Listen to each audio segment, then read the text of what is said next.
मैं पहली बार राजनीति में अभी ही आया हूँ, आज से 3.5 साल पहले, जब मैंने यहाँ पैदल चलना चंपारण से शुरू किया। और उसका एक ही उद्देश्य रहा है कि बिहार में व्यवस्था के परिवर्तन के लिए जो यहाँ पर सबसे पहला काम है कि लोगों का राजनीतिक बंधुआ मजदूरी खत्म किया जाए। यहाँ 5 बरस नेता लोग जनता को लूटता है, परेशान करता है, और चुनाव के समय जनता के पास विकल्प नहीं रहता है, तो लालू जी के डर से भाजपा नीतीश और भाजपा का डर दिखाकर लालू जी का लालटेन में किरासन तेल बनकर लोगों का जीवन जल रहा है। इस बार ये तय हुआ कि नहीं, जनता के पास एक विकल्प होगा। अब विकल्प किसका होगा? प्रशांत किशोर का नहीं, किसी एक व्यक्ति का नहीं, किसी एक जाति धर्म का नहीं, पूरे बिहार के उन लोगों का जो बिहार में अपने बच्चों के लिए पढ़ाई चाहते हैं, अपने बच्चों के साथ इंसाफ करना चाहते हैं, पलायन बंद करना चाहते हैं। तो 1 करोड़ लोगों ने 2.5 बरस में, जब मैं पैदल चला, 1 करोड़ लोगों ने मिलकर जो दल बनाया उसका नाम है जन सुराज। और इसका चुनाव चिन्ह है स्कूल का बस्ता। ये लालू नीतीश के 35 साल के राज ने पूरे बिहार को मजदूर का फैक्ट्री बना दिया।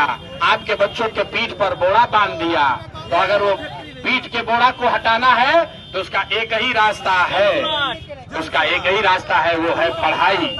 इस्लाम के मानने वाले लोग, उनको मालूम है कुरान का पहला शब्द क्या है? इकरा। इकरा मतलब पढ़ो। और आपके बच्चों के पढ़ाई का कोई बात नहीं कर रहा है। वही हाल हिंदुओं का है। तो मेरे भाई, जन सुराज इसलिए बना है कि आप अपने बच्चों को पढ़ाओ, अपने बच्चों के साथ इंसाफ करो। अभी जो मैंने बताया भाषण में, भाजपा से मत डरो।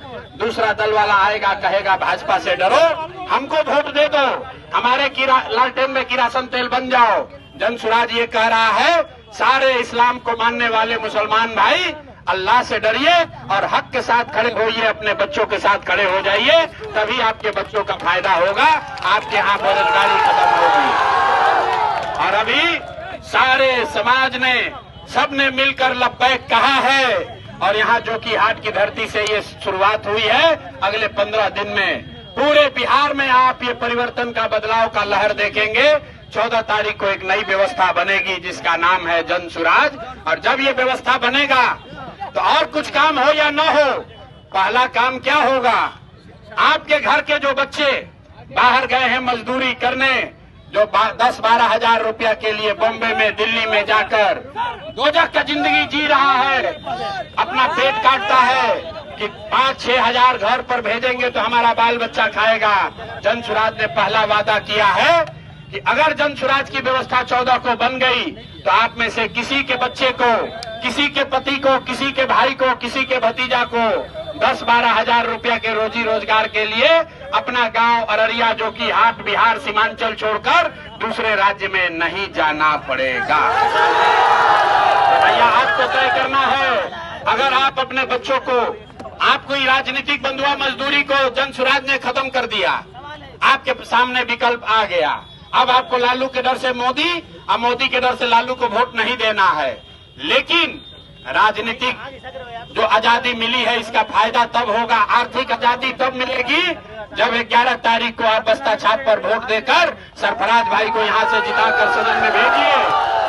सरफराज भाई को जिताकर भेजिए ताकि इस बदलाव के अभियान में जो कि हाट का एक बड़ा योगदान हो। एक साथी सिर्फ जो कि हाट का नहीं, पूरे सीमांचल का नेतृत्व करे, जैसे इनके वालिद पूरे सीमांचल का नेतृत्व करते थे, वैसे सरफराज भाई भी पूरे सीमांचल में मुसलमानों की आवाज बने, उनका नेतृत्व करें। इसीलिए ये अभियान में क्या हिस्सा बने हैं। तेजस्वी यादव भी आपकी बातों को दोहरा रहे हैं, प्रवासी मजदूरों को। मेरे भाई, यहाँ पर जितने लोग हैं, लालटेन को वोट देते देते उनका आंख थक गया। 30 बरस 35 बरस से तेजस्वी यादव यहाँ आए थे, क्या बोले? हम भाजपा को हरा देंगे, हम मोदी को हरा देंगे। मेरे भाई, बंगाल में मोदी को कौन पटका? यही प्रशांत किशोर पटके थे। आप बताइए, जब CA-NRC हुआ तो बंगाल में भाजपा वाला लोग कहता हम 200 सीट जीतेंगे, तो दीदी को कौन साथ कंधा लगाकर भाजपा को हराया? यही प्रशांत किशोर थे। अगर आप हमारे साथ जुड़िएगा तो हम आपको इतना ही कह सकते हैं कि ये जो कि हाट की लड़ाई सीमांचल तक जाएगी, सीमांचल की लड़ाई बिहार तक जाएगी, और अगर बिहार में ये चीज हुआ तो ये बिहार में रुकने वाला नहीं है, देश में भी हम ही लोग इनको रोक कर दिखाएंगे।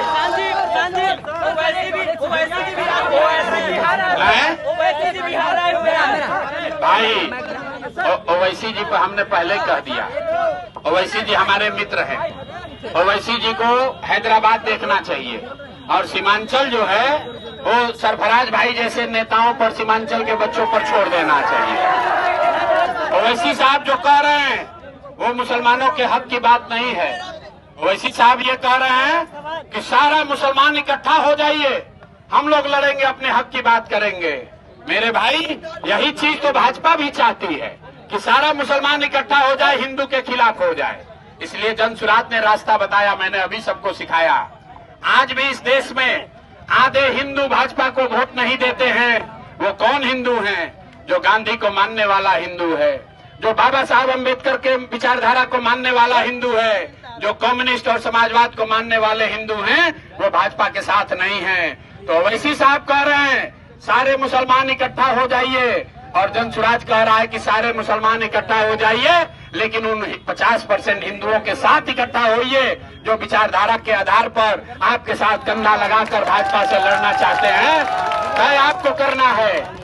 एक आए हैं तेजस्वी यादव, वो MY का फॉर्मूला दे रहे हैं, MY, और ओवैसी साहब कह रहे हैं खाली M, उसमें जोड़ा तेजस्वी यादव ने MY जोड़िएगा 30% हुआ। लेकिन जो जनसुराज का फॉर्मूला है, इसमें 4 विचारधारा के मानने वाले हिंदुओं के साथ अगर मुसलमान जुड़ जाए तो हम लोग 60% होंगे, भाजपा वाले 40 होंगे। इसी से उनको हराया जा सकता है, इसी फॉर्मूले से आगे लड़ाई लड़ी जा सकती है।